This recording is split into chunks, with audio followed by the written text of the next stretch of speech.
اس وقت میں روزانہ قرآن مجید کی ایک پارے کی منتخب آیات بیان کرتا ہوں، لیکن آج میں نے ارادہ کیا کہ لیلۃ القدر کے حوالے سے کچھ باتیں آج کر لی جائیں تو بہتر ہے۔ قرآن مجید میں اللہ تعالیٰ کا ارشاد ہے، انا انزلناہ فی لیلۃ القدر وما ادراک ما لیلۃ القدر، ہم نے اس قرآن کو لیلۃ القدر میں نازل کیا، تمہیں کیا پتہ کہ یہ کون سی رات ہے۔ لیلۃ القدر خیر من الف شہر، یہ رات 1000 مہینوں سے بہتر ہے۔ تنزل الملائکۃ والروح فیہا بإذن ربہم من کل امر، فرشتے اور جبریل اس رات میں رب کے حکم سے نازل ہوتے ہیں، من کل امر، ہر طرح کے احکامات لے کر۔ سلام ہی حتی مطلع الفجر، یہ سلامتی ہے یہ رات یہاں تک کہ فجر طلوع ہو جائے، یعنی سحری کا وقت ختم ہو جائے۔ اس بارے میں ایک چیز تو لوگ بہت زیادہ جو پوچھتے ہیں کہ لیلۃ القدر تو ہر ملک میں الگ الگ ہوتی ہے، آج یہاں 27ویں ہے، سعودیہ میں کیا ہے 28ویں۔ تو اس بارے میں خوب سمجھ لیں کہ جتنی عبادتیں شریعت نے ہمیں دی ہیں اور ان کے وقتوں کے جو فضائل بیان کیے ہیں وہ ہر ملک کے اسی حساب سے ہوں گے۔ اللہ نے حکم دیا اقیم الصلاۃ لدلوک الشمس، سورج کے ڈھلکتے ہوئے نماز پڑھو، سورج طلوع ہونے سے پہلے فجر کی نماز۔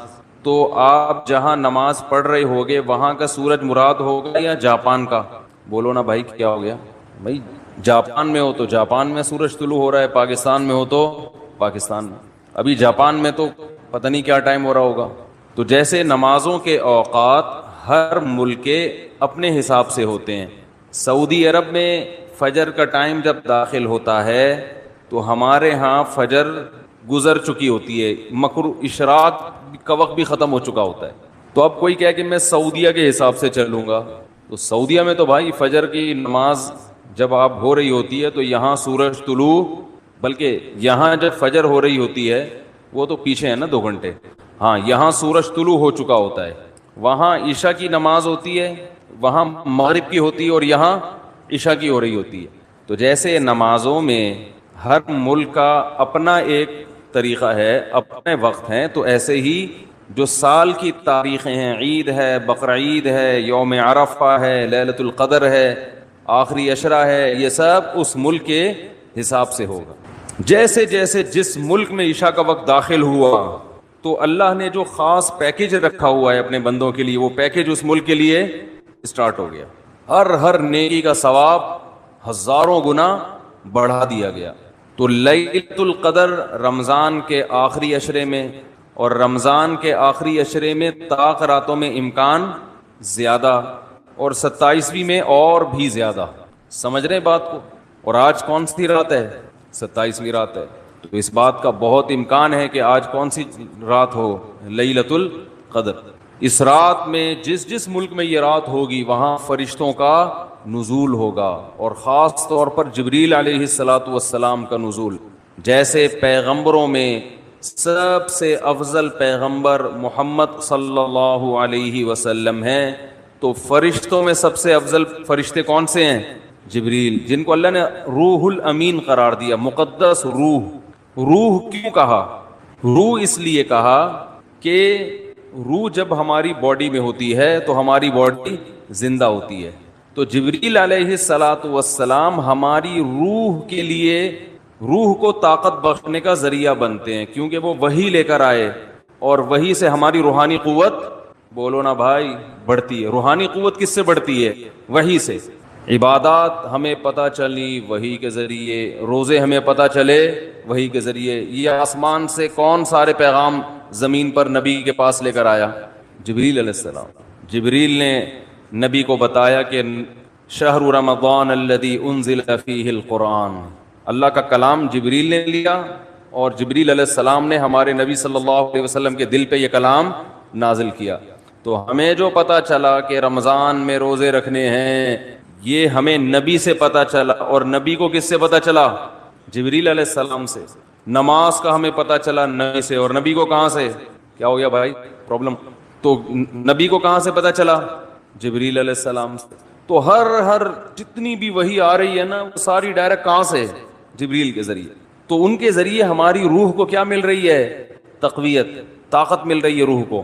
تو وہ کیونکہ یہ رات روحانی ترقی کا ذریعہ ہے، تو اللہ نے اس رات میں جبریل علیہ السلام کو زمین پہ اتارا تاکہ جس فرشتے کی مناسبت ہے نا اس رات سے، وہ فرشتے اس زمین پر نازل ہوں. تو اب مسئلہ یہ ہے کہ آج انسان جسم کی تو بڑی محنت کر رہا ہے، روح کو پروٹوکول دینے کے لیے تیار. بھائی دیکھو ایک بات بتا دوں، جملہ ادھورا چھوڑوں گا اس کو کمپلیٹ کرنا پڑے گا، اچھا لگے یا برا لگے، میرا اصول ہی یہی ہے. تو میں بول رکوں تو ایک دم آگے کمپلیٹ کر دیں جملہ. مجھے ایک اندازہ تو ہو نا کہ دماغ حاضر بھی ہے، سن رہے ہیں، ٹھیک ہے نا. تو ہر ایک کا خپل طریقہ ہوتا ہے نا بیان کا، ہمارا یہی طریقہ ہے بیان کا. جملہ مکمل چھوڑوں آپ نے کمپلیٹ کرنا ہے اس کو. مجھے احساس رہتا ہے کہ ماشاءاللہ غور سے سن رہے ہیں. تو یہ اللہ نے ہمیں راتیں کیوں دی؟ اللہ نے ہمیں رمضان کیوں دیا؟ تراویح کیوں دی؟ تہجد کیوں دی؟ غیر مسلموں کے پاس یہ چیزیں ہیں نہیں ہیں. وہ صبح اٹھیں گے، جاگنگ کریں گے، روح کے لیے، باڈی کے لیے. یہ بڑے ہالی ووڈ اور بالی ووڈ کے ایکٹروں کا بڑا سننے میں آتا ہے کہ باڈی کی فٹنس کا، فزیکل فٹنس کا بڑا خیال کرتے ہیں، صبح اٹھتے ہیں، جاگنگ کرتے ہیں. ہم پوستیوں کی طرح معذرت کے ساتھ ہماری قوم صبح اٹھتے ہی نہیں ہے. یہ جو ریز آ رہی ہیں نا، ریز، ہماری آواز ان ریز کی پشت پہ سوار ہو کر دنیا تک پہنچ رہی ہے. اچھا تو چارجنگ ختم ہو گئی تھی کیا؟ تو میں یہ عرض کر رہا تھا کہ فنکار، اداکار لوگ اپنی فٹنس کا بہت زیادہ خیال کرتے ہیں. آج کل ہر آدمی اگر کرتا ہے تو اپنی باڈی کی فٹنس کا تو خیال کرتا ہے. صبح اٹھ کے جاگنگ کریں گے، ڈائٹنگ، یہ نہیں کہ پراٹھے کھا رہے ہیں آلو کے، تمیز سے کھائیں گے، 1 گلاس دودھ، پھر 2 انڈے ہاف بوائل، ٹھیک ہے نا، پروٹین لینے ہیں، پھر جو ہوتے ہیں نا ڈائٹ جن لوگوں کی. تو باڈی کی محنت تو آج کی جا رہی ہے، روح کو طاقت دینے کی کوشش نہیں کی جا رہی. حالانکہ انسان روح اور جسم دونوں کا مجموعہ ہے. بھائی ایک دفعہ اس کو لگا دیں، جو بار بار آپ اٹھ رہے بیٹھ رہے ہیں نا، میرا بڑا دماغ خراب ہو رہا ہے اس سے. یا تو اس کو بند کر دیں، کوئی ضروری نہیں ہے، ریکارڈ کر لیں ویسے ہی. اس سے جو ہے نا بہت زیادہ ڈسٹربنس ہوتی ہے. ہو گیا تو ٹھیک ہے، نہیں تو وہ دوسرا کیمرہ لا کے ریکارڈ کر دیں، اس کو بند کر دیں. تو کیا کہہ رہا تھا میں؟ سیٹنگ، اپنی سیٹنگ. اب ادھر سے سیٹ کریں اس کو، وہاں سے تو ہو گئی، اب ادھر سے بھی پانا لا کے نا میری اپنی سیٹنگ کو بھی سیٹ کریں. کیا کہہ رہا تھا میں؟ تو روح جو ہے نا، دیکھو انسان جو ہے نا، انسان کو جانوروں پر قیاس نہیں کیا جا سکتا. اچھا جانور کسے کہتے ہیں؟ جو صحت مند ہو. اچھی بکری تو دودھ زیادہ دیتی ہو، اچھی بھینس دودھ زیادہ دیتی ہو، اچھی گائے دودھ زیادہ دیتی ہو، اچھا بیل زیادہ ہل چلا لیتا ہو. ایسا ہی ہے نا، اچھا گدھا ویٹ زیادہ اٹھا لیتا ہو. تو اچھا انسان جو ویٹ زیادہ اٹھا لیتا ہو، تو اس میں اور گدھے میں کوئی فرق ہوا؟ پھر بھائی آج اچھا انسان اسے کہتے ہوئے اتنا ویٹ اٹھایا ہوئے، تو اٹھا سکتا ہے؟ وہ کہہ رہا نہیں بھائی ہم تو نہیں اٹھا سکتے. بھائی آپ بہت اچھے، میں کیا ہوں؟ میں گندا ہو گیا. یہی مطلب ہوا نا. تو انسان کو اگر صرف جسمانی اور مادی اعتبار سے فضیلت دی جائے تو پھر انسان کی کوئی فضیلت نہیں ہے، کیونکہ مادی اعتبار سے انسان سے زیادہ صحت مند بہت سے جانور ہوتے ہیں. چیتے کی اسپیڈ زیادہ ہے یا آپ کی؟ تو بھاگنے میں چیتا اچھا ہے یا آپ؟ چیتا اچھا ہے. جبڑا جو پھاڑنے کی طاقت ہے وہ شیر کی اچھی ہے یا آپ کی؟ شیر کی اچھی ہے. تو پکڑ کے اعتبار سے آپ سے اچھا کون ہے؟ شیر ہے. قرآن کے الفاظ دیکھو، کلا انا خلقناہم مما یعلمون.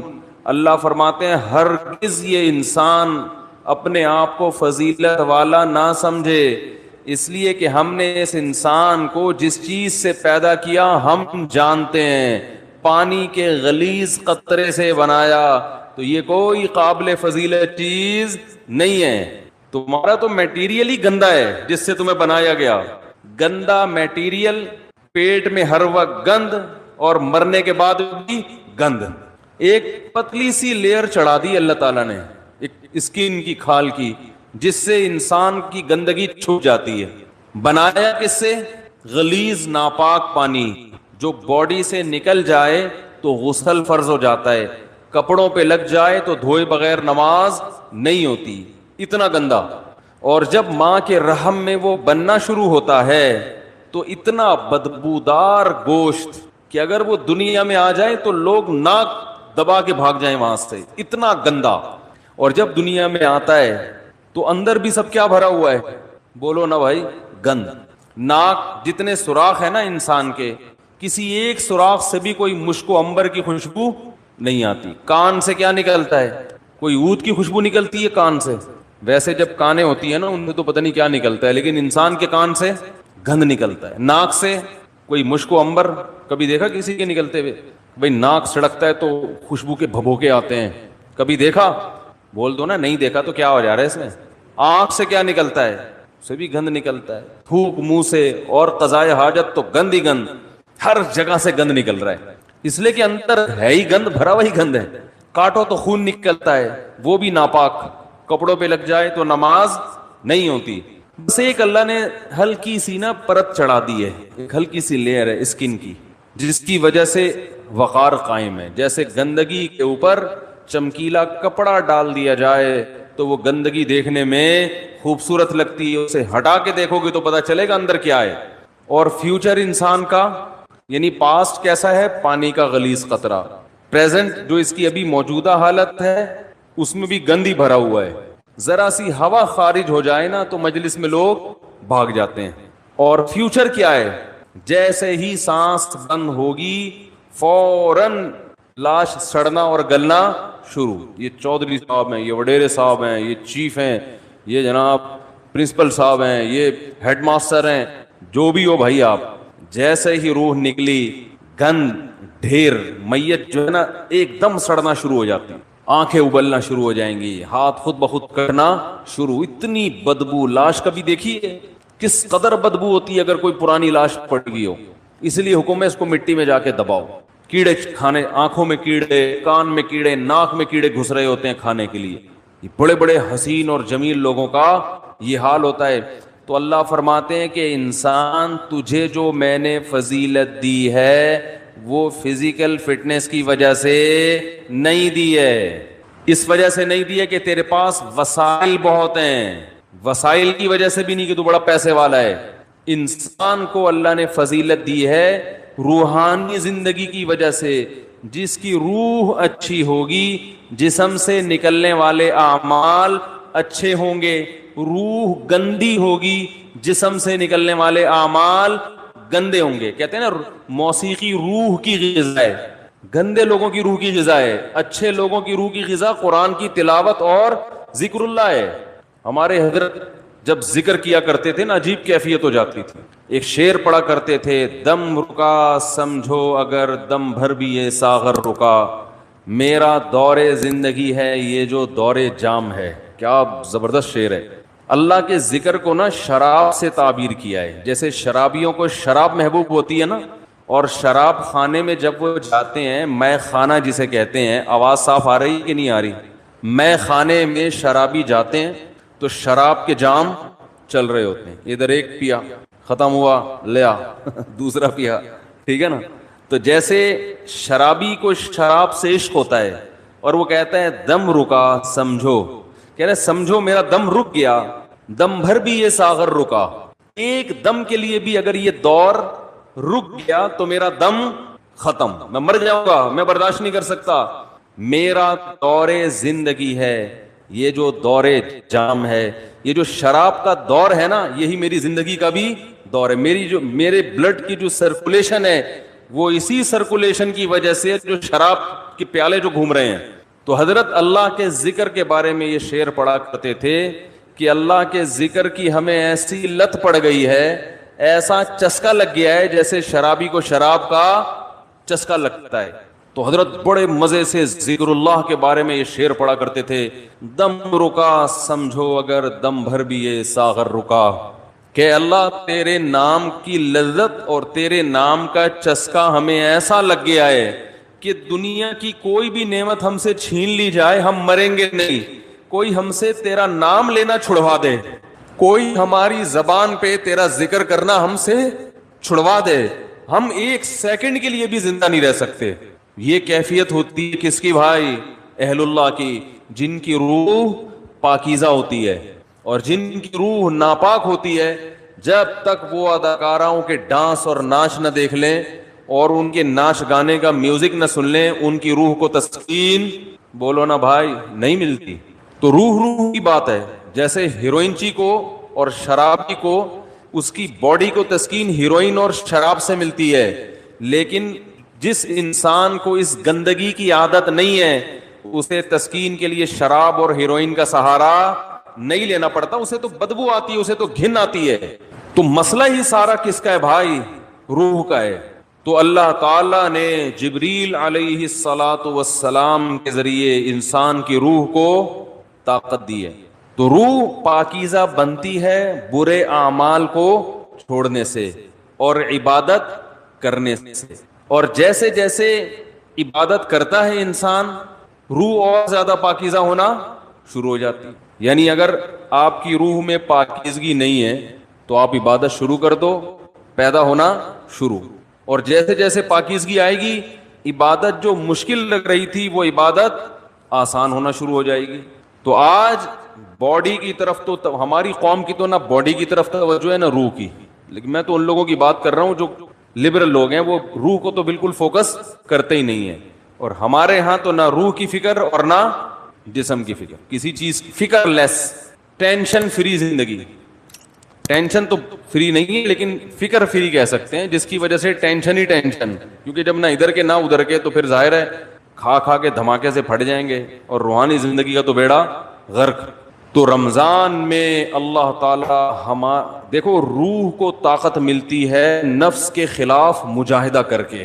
جب آپ دنیا میں دو طاقتیں، دو نظریات چل رہے ہیں، جو مذہب مخالف لوگ ہیں نا وہ کہتے ہیں انسان کی ہر خواہش پوری ہونی چاہیے، ان کی پوری دوڑ دھوپ اور قانون سازی اسی کے لیے، مکان سستا ہو جائے، روٹی سستی ہو جائے، کپڑا سستا ہو جائے، ہر ایک کا علاج فری ہو جائے، یہ ہو جائے وہ ہو جائے، جس کے جو دل میں خواہش آئے وہ خواہش پوری ہو جائے۔ اسی کو انٹرٹینمنٹ کہتے ہیں، اسی کو عیاشی کہتے ہیں۔ اسلام نے ہمیں بتایا ہے کہ تم جتنی خواہشات پوری کرو گے، ہر خواہش مزید خواہشات کو پیدا کر کے جائے گی۔ جیسے کرونا وائرس کے کہتے ہیں نا 1 سے 100 ہو جاتے ہیں، اب جس نے پہلا وائرس پیدا کر دیا یا خود بخود ہو گیا قدرت کی طرف سے، تو بس ایک دفعہ کیا، اب وہ ملٹی پلائی، بولو بھائی، ہوتا چلا جا رہا ہے نا۔ ایک خربوزے کا بیج ڈال دو، اب مزید بیج پیدا کرنے کی ضرورت نہیں ہے، وہ اسی سے خود بخود پیدا ہوتے چلے جائیں گے۔ اسی لیے شاعر نے کہا ما قضى احد منها لبانته ولن انتهى عرب الا الى عربی، کہ اس دنیا میں آج تک کسی نے اپنی خواہشات پوری نہیں کی ہیں، جس نے ایک خواہش پوری کی تو وہ ایک خواہش جب ختم ہوئی تو ہزاروں خواہشات کو پیدا کر کے ختم ہوئی ہے۔ وہ یہ جو ہمیں نظر آ رہے ہیں نا، بہت سے لوگ لائف کو انجوائے کر رہے ہیں، ان کی ہر خواہش پوری ہو گئی، اب انہیں کچھ بھی نہیں چاہیے، یہ آپ کو لگ رہا ہے کہ کچھ نہیں چاہیے، آپ کبھی ان کے پاس جا کے بیٹھیں گے تو پتہ چلے گا کہ جتنا ان کو چاہیے اتنا ہمیں نہیں چاہیے۔ تو اسلام نے ہمیں کچھ ایسی کام بھی بتائے ہیں جس میں ہمیں اپنے نفس کے اگینسٹ چلنا پڑتا ہے، دل نہیں چاہتا مگر اس کی مخالفت کرنی پڑتی ہے۔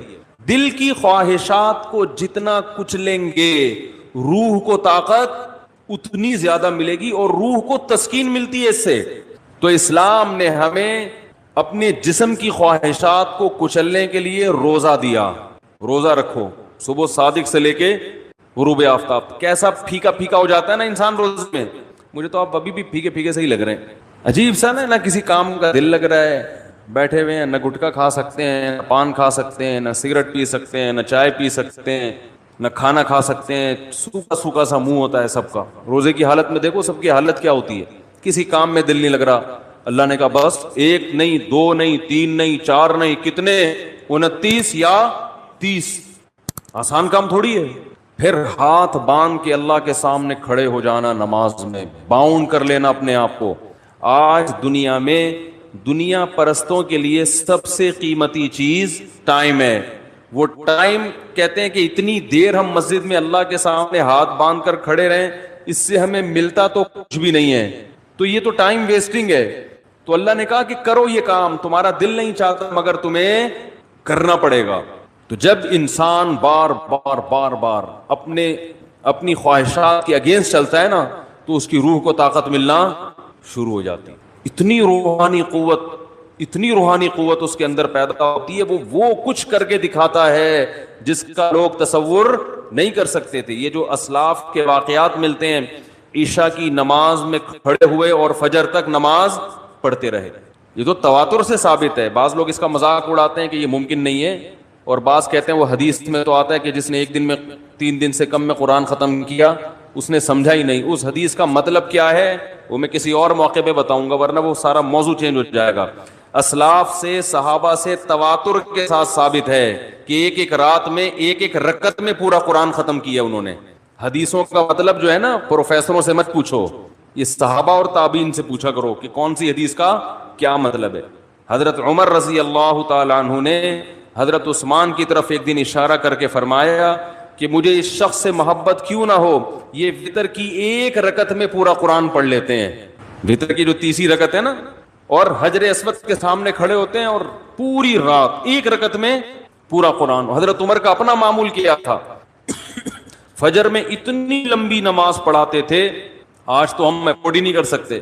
صبح صادق کا وقت جب شروع ہوتا تو نماز شروع کی جاتی اور سورج نکلنے سے پہلے سلام پھرتا تھا فجر کا. کتنے گھنٹے کی نماز ہو گئی فجر کی, اور نماز میں تلاوت کرتے کرتے کرتے بعض دفعہ اللہ کے خوف سے رو کے گر جایا کرتے تھے. فجر میں حضرت عثمان رضی اللہ تعالی عنہ پوری سورہ یوسف پڑھتے تھے. ایک تابعی کہتے ہیں کہ میں نے سورہ یوسف حضرت عثمان کے پیچھے فجر میں سن کے یاد کر لی, زبانی یاد ہو گئی مجھے. کتنی لمبی لمبی ان لوگوں کی نمازیں تھیں, کتنی لمبی لمبی ان لوگوں کی دعائیں تھیں, کتنی. آج بالکل عبادت کا ذوق اور شوق ختم, اور پہلے عورتوں میں عبادت کا ذوق مردوں سے بھی زیادہ تھا. مرد تو تھڑے چھڑے پہ جا کے بیٹھ گئے, 2-4 لونڈے لپاڑے بیٹھ گئے, کچھ ادھر بات کر لی, کچھ ادھر چلے گئے, ڈبو اسنوکر. خواتین تو گھروں میں وہ تو عبادت میں آگے تھی. آج سب کے ہاتھ میں کیا آ گئے, موبائل, واٹس ایپ, بس ہر وقت. میری والدہ اللہ ان کی مغفرت فرمائے, آخر عمر میں تقریباً 1.5-2 سال ان کا دماغ کام نہیں کرتا تھا. جیسے قومے کی کیفیت ہوتی ہے نا, یہ ہو گئی تھی کیفیت. تو ہوش نہیں تھے ان کو, کوئی بات بتاؤ سمجھ میں نہیں آتی تھی. لیکن تسبیح جیسے ہی پکڑاتے تھے نا فوراً چلنا شروع, اور زبان بھی چلنا شروع. کیوں؟ لاشعور میں یہ چیز, بولو نا بھائی, بیٹھ گئی. کیونکہ زندگی بھر تسبیح پڑھی ہے نا, تو اب ہوش نہیں ہے. تو جیسے ہی تسبیح ہاتھ میں آئی اللہ کا نام شروع. میرے بڑے بھائی جب سورہ یاسین کی تلاوت کرتے ہیں ان کے سامنے, تو سورہ یاسین کا تلاوت کے جو کوئی لفظ چھوٹ جاتا نا تو وہ ان کی زبان سے نکل جاتا تھا. جیسے آخری لفظ آ رہا ہے نا مبین, تو وہ رک گیا تو وہ ان کی زبان سے نکل. ایک لاشعور میں سورہ یاسین بہت پڑھی ہے انہوں نے. تو میں نئی نسل کو دیکھ کے یہ پیشگوئی کر سکتا ہوں کہ جب ہمارا بڑھاپا ہو, اللہ ہم سب کو بچائے, تو پتہ نہیں ہمارا حال کیا ہوگا. ہوش میں نہیں ہوں گے. کوئی تسبیح لا کے پکڑائے گا تو ایسے لگے گا جیسے یہ پتھر ہے. جیسے ہی موبائل لا کے پکڑائیں گے نا, ٹھک ٹھک چلنا, فوراً سب سے پہلے لاک کھلے گا اس کا. حقیقت بتا رہا ہوں میں, کیونکہ لاشعور میں یہ چیز بیٹھ گئی ہے. موبائل ہے, فیس بک, واٹس ایپ, یوٹیوب, ایک دم چلنا شروع, ٹھک ٹھک ٹھک, میسج بازیاں. اور بھائی کیا کر رہی ہو, دوپٹہ کہاں سے خریدا, خواتین کی نا. چاہے قومے میں ہو یا کچھ بھی ہو, اللہ بچائے سب کو قومے میں جانے سے. جو کام زندگی بھر کیا ہوتا ہے, جب انسان ہوش میں نہیں ہوتا تو وہی کام اس کے سامنے آنا شروع ہو جاتا ہے. علماء نے بیان کیا ہے کہ کئی دنیا میں حافظ ایسے ہیں کہ مرتے ہوئے ان سے کہا جا رہا تھا کہ کلمہ پڑھو تو گانا گانا شروع کر دیا انہوں نے. حافظ قرآن تھے مگر قرآن کی تلاوت نہیں کرتے, گانوں اور فلموں کو فوکس کیا ہوا تھا. موت کے وقت کلمہ نہیں نکل رہا زبان سے, گانے گا رہے ہیں. انہیں بتایا جا رہا ہے کہ پڑھو کلمہ, نہیں, گانا گا رہے ہیں. تو اللہ کے عذاب سے بچنا چاہیے بھائی. کچھ عادی بنائیں. ہم یہ نہیں کہہ رہے کہ ہمارے اسلاف جیسے پوری رات عبادتیں کیا کرتے تھے ایسے ہی کریں. کچھ تو عادی بنائیں اپنے آپ کو اللہ کے سامنے رونے ہونے کا, کچھ تو اللہ کا نام لینے کا اپنے زبان کو عادی بنائیں. جو تبلیغ والے تسبیحات بیان کرتے ہیں, جو صحیح احادیث سے ثابت ہے کہ 100 مرتبہ صبح لا الہ الا اللہ وحدہ لا شریک لہ لہ الملک ولہ الحمد وہو علی کل شیء قدیر. اور بعض روایت میں یحیی و یمیت وہو حی لا یموت. یہ حدیث میں تبلیغ والے تو تیسرا کلمہ بتاتے ہیں, یہ کلمات حدیث میں آتے ہیں، آپ صلی اللہ علیہ وسلم نے ارشاد فرمایا جس نے 100 دفعہ یہ کلمہ پڑھا اس سے زیادہ نیکیاں پورے دن میں کوئی شخص نہیں کما سکتا سوائے اس کے جو اس سے بھی زیادہ مرتبہ پڑھے۔ تو ذکر سے محبت پیدا کریں۔ آج ذکر کی لذت نہیں ہے، بس ایویں ہی بیٹھ کے وہ ٹی وی بھی دیکھ رہے ہیں، فلم بھی دیکھ رہے ہیں اور تسبیح چل رہی۔ کیسے پیارے کلمات ہیں، کیسا مزہ آتا ہے ان کلمات پڑھنے میں۔ لا الہ الا اللہ، کوئی عبادت کے لائق نہیں سوائے اللہ کی۔ کتنا اللہ تعالیٰ خوش ہوتا ہے کہ جب ساری دنیا مجھے بھول گئی ہے، ہر وقت دولت کی باتیں، پیسے کی باتیں، مکان کی باتیں، پلاٹ کی باتیں، اس سے اتنے پیسے لینے، اس کو اتنے پیسے دینے ہیں، وہ کاروبار بند ہو گیا، اس کو کھولنا ہے، یہ کرنا ہے، وہ کرنا ہے، ہر وقت 24 گھنٹے۔ جس نے پیدا کیا، جس کے پاس لوٹ کر جانا ہے، سب چیزیں چھوڑنی ہے یہاں پہ، یہ بیوی بچے بھی چھوڑنے ہیں، یہی قبر میں اتاریں گے۔ جو آج کہہ رہے ہیں نا وہ رہ نہیں سکتے آپ کے بغیر، اور یہی اتار کے آئیں گے قبر میں۔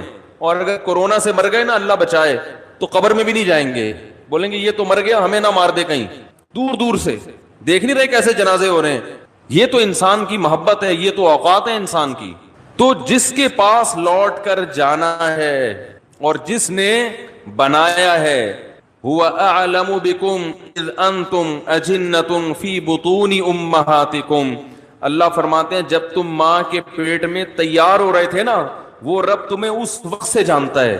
اس وقت تو والدین بھی انسان کو نہیں جانتا۔ کتنا قریبی تعلق، ہر ایک کا تذکرہ زبان سے کرے گا، نہیں کرے گا جو سب سے زیادہ قریب ہے اس کا تذکرہ نہیں کرے گا۔ اور اگر اللہ کا ذکر کرے گا بھی تو کسی نے کوئی وظیفہ بتایا ہوگا جن بھگانے کے لیے، دکان کھلوانے کے لیے، کاروبار کھلوانے کے لیے، بچے کی شادی نہیں ہو رہی، اپنی نہیں ہو رہی ہے تو پچھتا رہا ہے اس کو بھگانے کے لیے، ہو گئی ہے تو بچے نہیں پیدا ہو رہے، ہو گئے تو وہ چترول لگا رہے ہیں ان کو سیدھا کرنے کے لیے، اللہ کو خوش کرنے کے لیے، اللہ کی محبت میں اللہ کا نام لذت سے لینے کے لیے کہ مجھے بس اس سے محبت ہے، اس کا نام لینے میں مجھے مزہ آتا ہے، اس نیت سے ذکر کرنے والے مارکیٹ میں بہت شارٹ ملیں گے آپ کو، بہت کم لوگ ملیں گے۔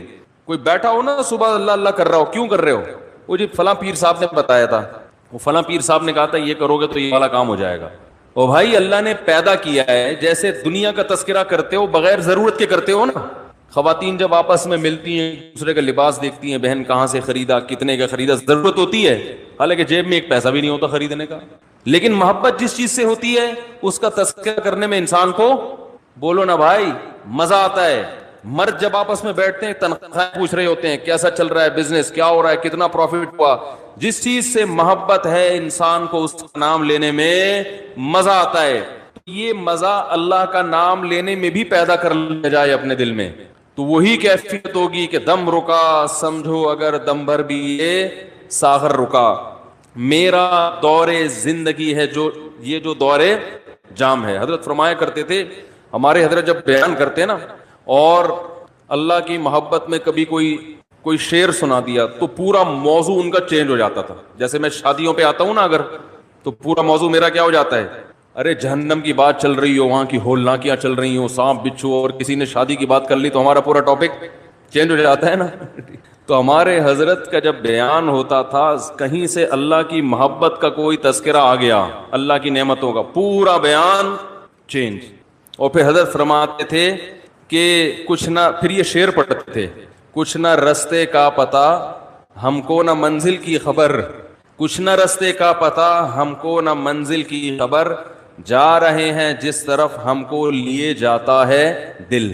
یعنی ہمیں نہیں پتہ اب ہم نے کہاں جانا ہے، اب تو ہمیں دل لے کے جدھر جا رہے ہیں ہم وہاں چل رہے ہیں، دل گھسیٹ رہے ہیں۔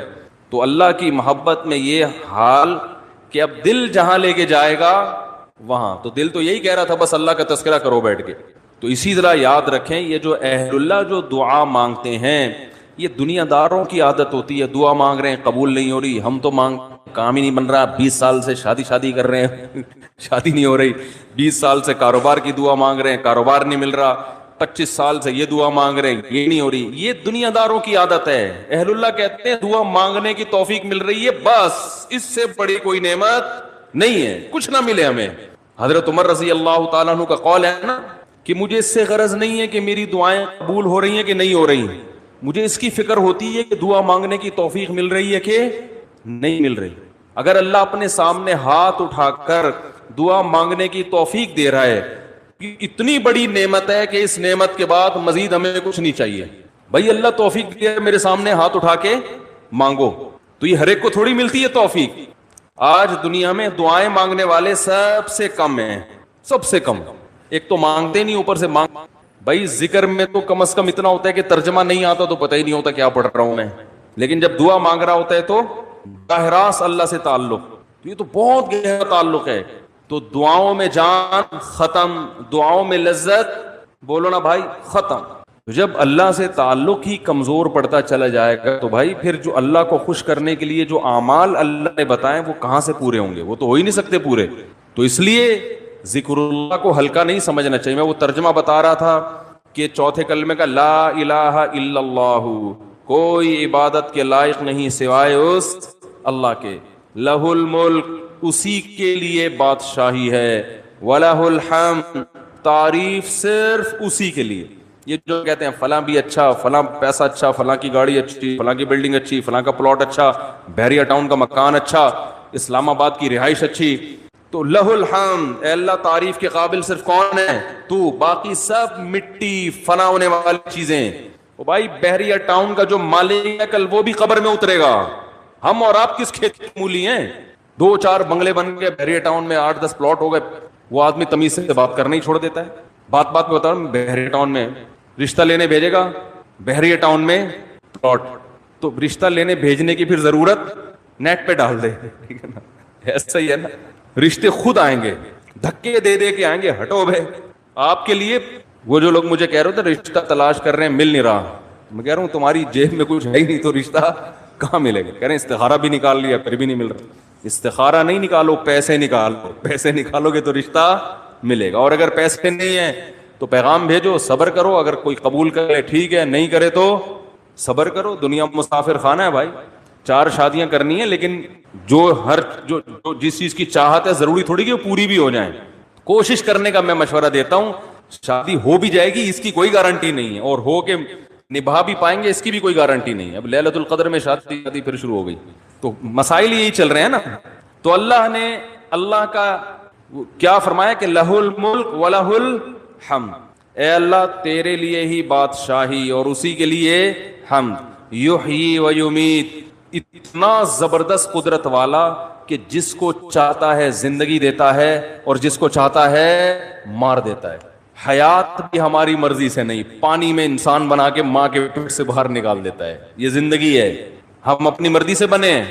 اور ایسے تصرف جانے کا ارادہ ہوگا نہیں لیکن اللہ لے جائے گا، کیسی ایڑیاں رگڑو۔ یہ جتنے لوگ دنیا سے گئے ہیں یہ اپنی مرضی سے تھوڑی ہیں، کیسے بڑے بڑے وڈیرے ہوتے ہیں، کیسے بڑے بڑے پاورفل طاقتور لوگ ہوتے ہیں، دنیا ان کے اشاروں پہ چلتی ہے، لیکن جب جانے کا وقت آتا ہے پوری ایڑی چوٹی کا زور لگا لیتے ہیں، مگر موت اپنے شکنجے گاڑ لیتی ہے، چھوڑتی نہیں ہے نا موت، کیسا پٹختی ہے موت۔ اب یہ جو کرونا وائرس سے اتنے لوگ مر گئے، کسی کو پتا تھا کہ مریں گے؟ ان کو اندازہ تھا پہلے سے؟ تو یحیی و یمیت، انسان اللہ کی تعریف میں یہ کلمات کہتے ہیں، اللہ وہی ہے حیات دیتا ہے اور وہی زندگی دیتا ہے، وَهُوَ حَيٌّ لَا يَمُوتُ، وہ زندہ ہے اس پر کبھی موت نہیں آئے گی، وَهُوَ عَلَى كُلِّ شَيْءٍ قَدِيرٌ، اور وہ ہر چیز پر قدرت رکھتا ہے۔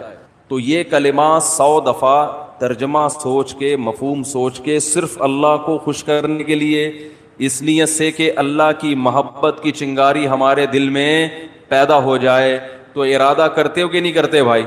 زندگی بھر معمول بناؤ، 100 دفعہ صبح، 100 دفعہ شام۔ شیطان کیا کرے گا کہ جب آپ بیٹھو گے تو دل نہیں لگے گا آپ کا، کہو گے مفتی صاحب نے تو کہا تھا دم رکا سمجھو اگر دم بھر بھی یہ ساغر رکا۔ ذکر اللہ کی تو ایسی لذت ہے کہ 1 منٹ کے لیے زبان رک گئی تو ہمارا دم گھٹ گیا۔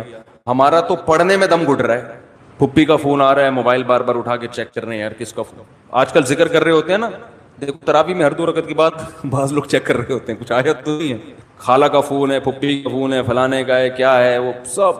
تو وہ تو اتنی ٹینشن ہے آج کل ذکر کرنا آپ کہیں گے مفتی صاحب نے فون کیا، مفتی صاحب نے بیان کیا تھا کہ دم رکا سمجھو اگر دم بھر بھی یہ ساغر رکا، تو آپ کا دل نہیں لگے گا، تو چھوڑنا نہیں ہے، دل لگے یا نہ لگے تھوڑے دنوں کے بعد اس کی لذت دیکھو، ٹیسٹ گین کرنا پڑتا ہے نا. مجھے یاد ہے جب یہ ڈیو نئی آئی نا تو پیپسی والے ڈیو فری میں بانٹ رہے تھے، کیونکہ پہلی دفعہ ڈیو پینا ایسے لگتا ہے جیسے کھانسی کا شربت پی رہے ہیں، ایسا ہی تھا نا، لوگ نہیں پی رہے تھے، انہوں نے فری بانٹی. ہماری قوم ایسی ہے، فری میں آپ بلیچ بھی پلا دیں تو پی لے گی، بھائی فری ہے نا، پیسے تھوڑی خرچ ہو رہے ہیں. تو لوگوں نے فری میں پینا شروع کرتے کرتے اس ٹیسٹ کے کیا ہو گئے، بولو نا یار، عادت پڑ گئی اس کی.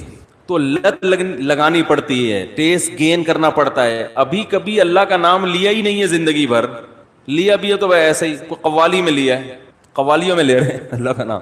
تمیز بیٹھ کے اللہ کا نام لینا، اس کا بھی ایک ٹیسٹ ہے، کیونکہ غلط چیزوں کا ٹیسٹ اتنا زیادہ.